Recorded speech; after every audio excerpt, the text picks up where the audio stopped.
were some good discussions in there. I posted in the chat index about catme.org, which is a departmental tool that so it's not a UW supported tool, but individual departments might use it, and it's a way to group people according to different criteria. So you might say, oh, I want an equal number of conservatives and liberals in the group together because I want it to be balanced. Or you might say, I don't want that to keep it, calmer. Or you can do all kinds of things. So you ask, you put in questions, the students fill it out, and then are sorted up into groups. And there's all kinds of criteria that you can add. All right, today, let's go over to the activity sheet.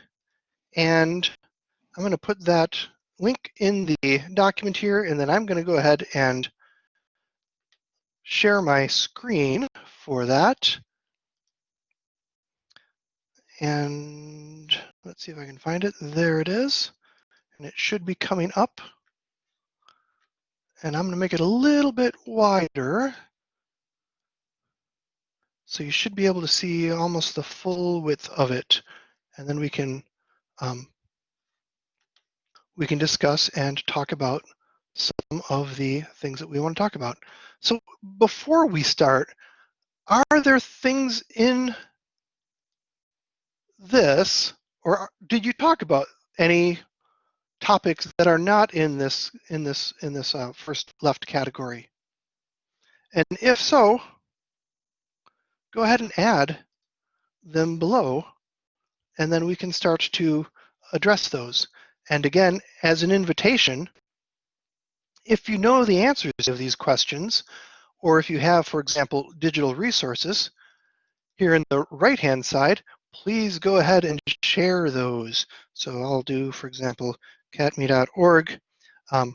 Again, I'm going to add a huge disclaimer. This is not a university-supported tool.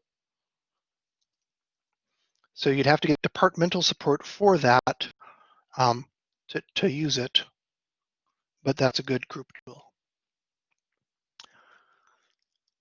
All right. So first of all, does anybody have anything that they say, hey, we had a great discussion about this, and I want to talk about it first? I'm going to give you an opportunity to share right away. Go ahead and raise your hand, and we'll let you jump in. Who heard something that somebody else in your group did that you're thinking, this is great, I want to do this?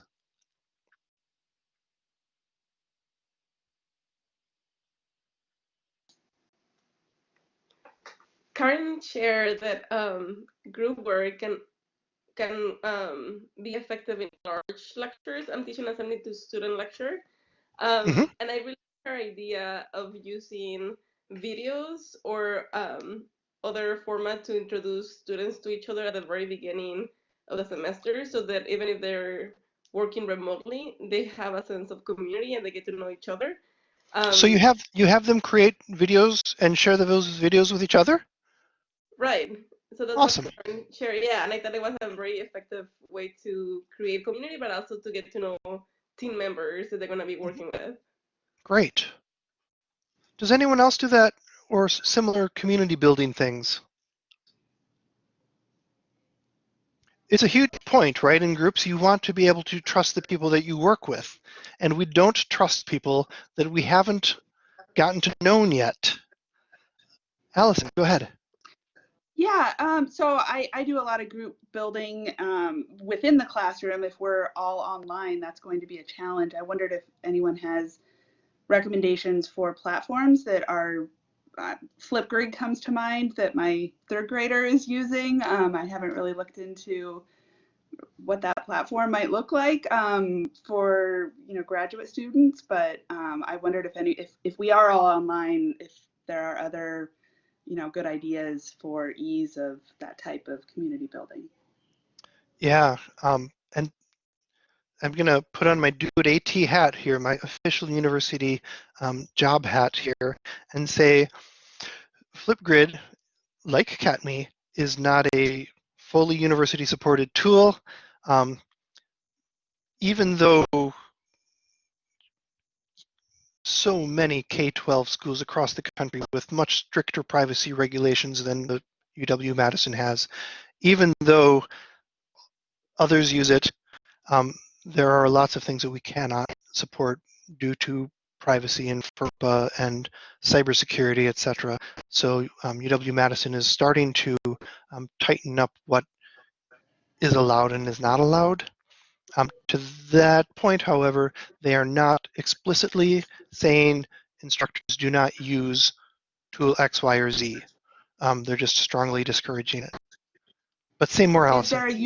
Is there a university-supported similar tool that would function in that way? Because yeah. So one is Piazza. Piazza is, yeah, that's the one that comes to mind. It's actually a great tool, and it's the biggest thing, as far as I'm concerned, is that it allows students to be anonymous to each other. So if I'm a student and I'm struggling, I can ask those dumb questions, and I don't have to out myself as being, oh, I'm John Martin and I have this stupid question. So, and I know, Duncan, you've used Piazza for years, and maybe you can answer some of the questions that are coming up in the chat, like subgroups. Another thing about Piazza is that you can encourage students to answer each other's questions. In fact, that's the big thing about it. You ask a really tough question, and they sort of work with each other to try to come up with, wiki style almost, to come up with the right answer. And as soon as you see them going on the right direction, you can come in as an instructor and say, you're heading in the right direction, and sort of bless or endorse correct answers. Can it be used for community building? I think so, Angela, because of this idea that if I answer questions or have some thoughts anonymously, eventually I'm going to start saying, oh, people are being respectful and they're answering the question and they're not, being jerks to me. So I might say, all right, guys, this is me. John Martin, I have this question and it's tough. So I think it can be. Good. Any other things that came up in your group discussions?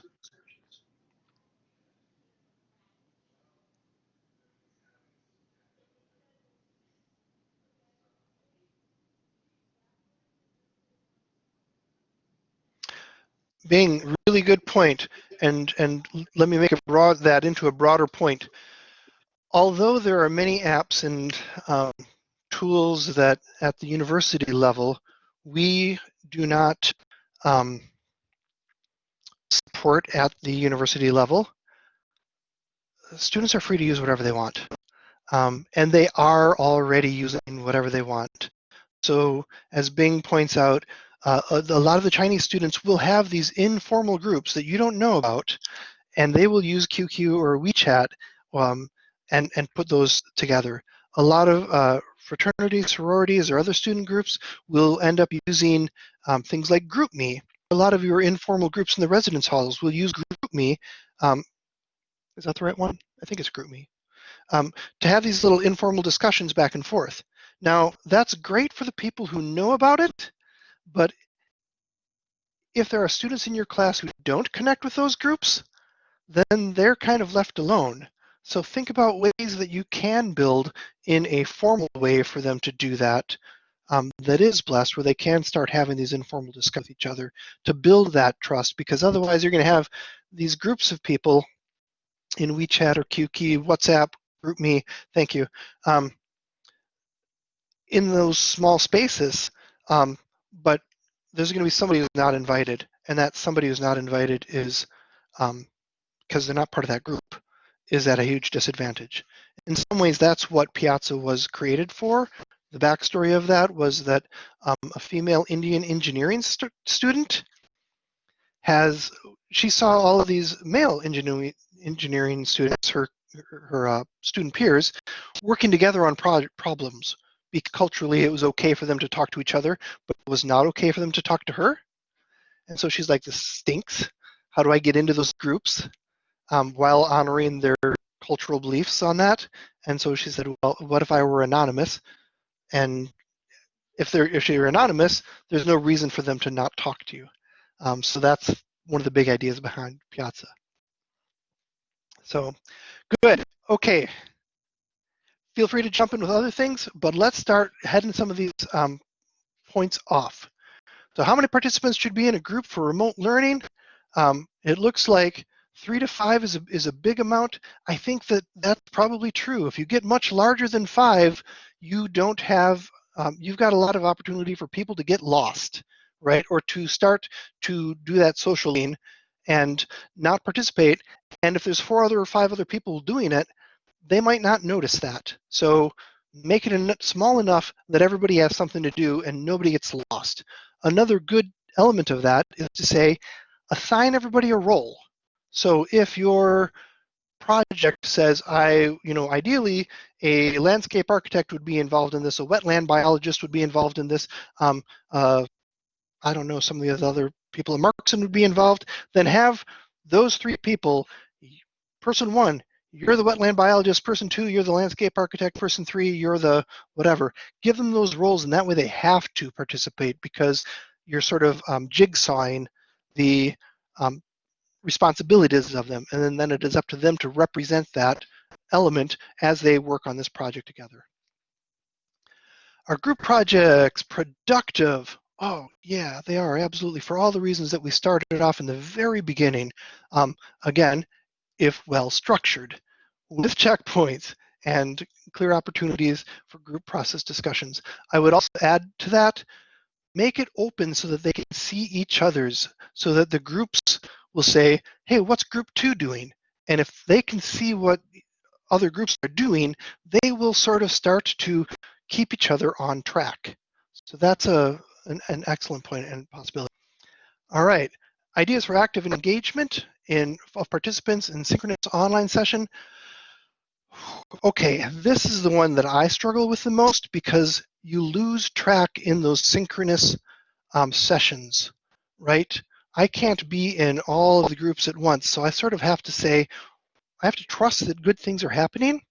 And part of the way that I cheat with that is that I ask moderators to all be in a different group so that they can come back, and I will trust the moderators to lead good conversations in that group. As you noticed in chat, I should have also started giving you a very clear prompt. One way to give people a clear prompt is to give them a Google document and use a /copy instead of /edit when you share the URL. So as an example, in the chat here, I'm going to paste there's the /edit version of the activity sheet. And if I just change those last 4 letters to copy, then when you click on that, you will be asked to get your own, and you'll have your own activity sheet that you can write up and mark on, and nobody else can get to it unless you want to share it with them.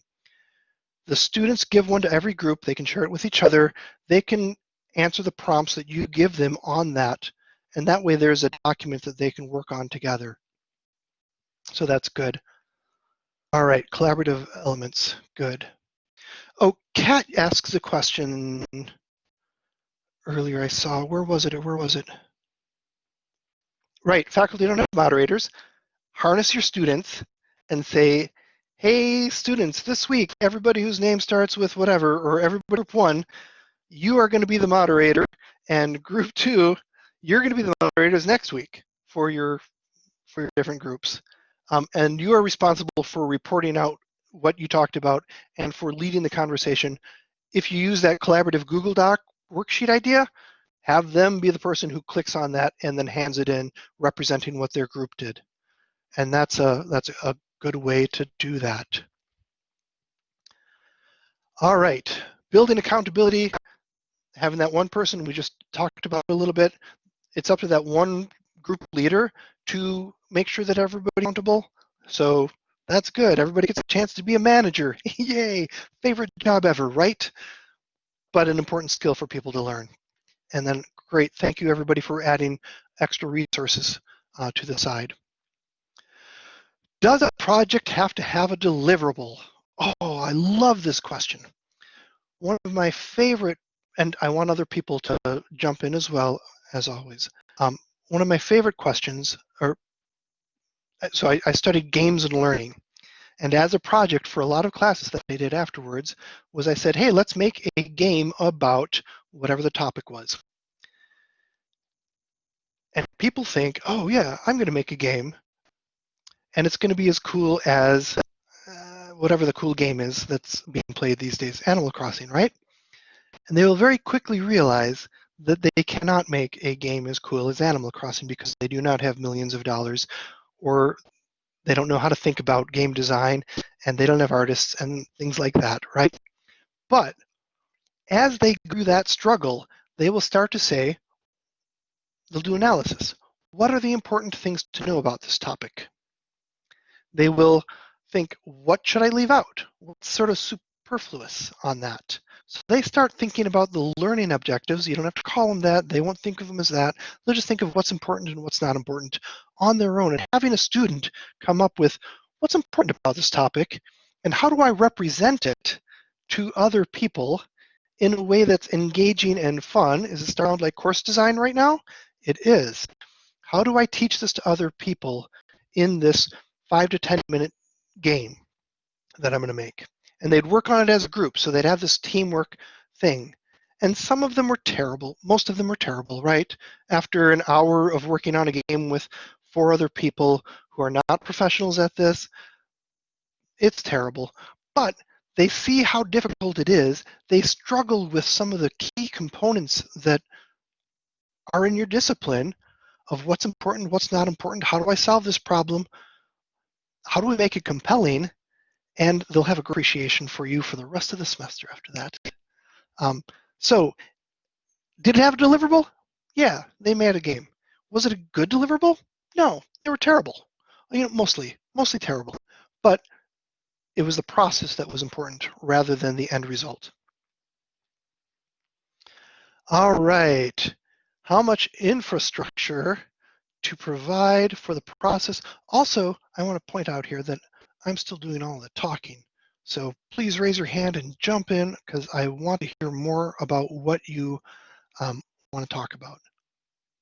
Thank you. Karen, gives me a chance to take a break. So I'm not sure. I don't know where everybody is. I know some people are in, some are still on the Blackboard tab. So Duncan is curious about hearing more about the agile project management that someone put into the Google Doc. So I'm going to call that person out if they could share a little more information for Duncan. Yeah, this is Steve. One of the things that there's different ways that you can execute projects. There's basically the waterfall methodology, which most students use, or agile. And in the agile process, what I've instructed the students to do is to look at how you work on things not in parallel. So as an example, I had a project and I said, okay, here's how you frame it up. And then each week you have check-ins. And as students are working collaboratively in parallel, then they share at the end of the week, and then they can decide, which things have to be done sequential and which can be done in parallel. And if you teach students how to do it that way, they're going to have a better outcome than if they try to do everything in sequence. So when you start one thing, then you have to move on to the next thing. And I find that's a better use of time for the students. And then you just have to parse out how you design your framework. And what I did for the students is said, here's an example framework for week 1, week 2, week 3, and week 4 on the project, and what things can be done in parallel, and where you have to come back together to get alignment and agreement, and then you can then go forward. All right, so this is brilliant because it gives people a chance to work both independently, be responsible, take responsibility for something, but then check back in and make sure that it's working with the whole group project. So that's a fantastic idea. Yeah, Steve, could you send some, I don't know, maybe put in the chat some links, or I can write to you after this workshop if you have some actual materials that I could distribute to students. That would be awesome. Thank you. Okay. Or right here in the in this right-hand side would be a fine spot as well. If you're able to, if you're willing to share that, thank you. Good. Any other questions?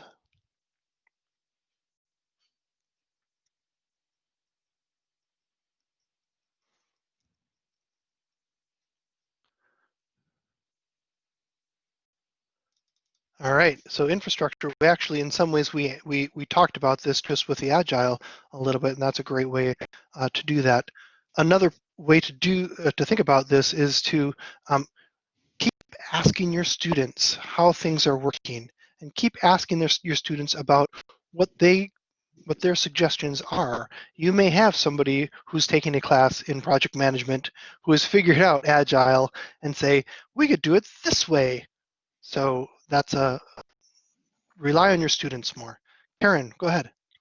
I just wanted to comment on that one, how to turn in incremental draft projects. We do that for those of you who are here right now on Teach Online. We have plan worksheets, and then if you go into the facilitation course, we'll have journals, and we create, as you mentioned here, Google Drive to organize all of their work. And I have it open so other people can see what others do so they learn, but you could also make that individual to the instructor and the student as well. But it's really nice because you can have one document that they work on through the entire course, like a journal. I'll see if I'll put a link in here for that. So through each module, they work on that same journal or the planning worksheet as they go through. And then when they leave the course, they have one document that they worked on throughout that is a reflection of everything. So I'll put a couple links in there, but I saw that and I thought it'd be helpful to see how you could do that for your course too. If you could come up with a template that works, that helps them think about bringing everything together in the course. Yeah, And I think that go ahead, Steve. I just posted a link that I think will be a good resource on information and templates. It's at Trello.com. Yes. And there's a series of templates that you can pull down as well as some information on Agile project management. Great. Thank you. To Karen's point, the idea of working to a final project that your students have is an important thing, right? At the end, they can look back at their work and say, this is what I did. This is something significant. I did significant work in this area. And that's important because then they can share that with their family and say, hey, mom, look what I did. Hey, friend, look what I did. Angela, go ahead. Yeah, I was just going to add on that. One thing I did in the spring that I thought worked really well was that each team had a Google Drive folder that myself and my TA had an access to. So it was a way I could be really clear about what they were going to do each week and that it needed to go into, like they would make a new folder each week and then start to compile stuff. So it was great because we could get back in there whenever they had a question about something and give feedback. But also it's really helpful using Google Drive because then you can use that fun copy trick for any Google documents or sheets you create. So you just provide a link in Canvas that has the little copy at the end. And then I always had one group member that was the recorder. So it was their job to make a copy for the group. So it was a really great way. I didn't have to make 10 different copies of everything. They sort of self-populated. And then like you were saying, they had something then they could look back at the end of the semester and kind of see how far they'd come. Yeah, that's good. Good. Well, and we're getting to 2 o'clock, and I recognize that we are not even halfway down with this list, so there are many other questions. I'm happy to stick around and continue to have this conversation. I will encourage you to take a look at the rest of the activity sheet. There are some great tips here. One of them is rely on your students. Start small. Don't try to do everything at once, but just work on stuff that you've done already. Scaffold those projects, frequent feedback, and reflection for the students. If you can have them connected to other courses, then that helps as well, because they'll do work because they're doing the work not just for you, but for somebody else. And then think about what's different in those online spaces. Fantastic.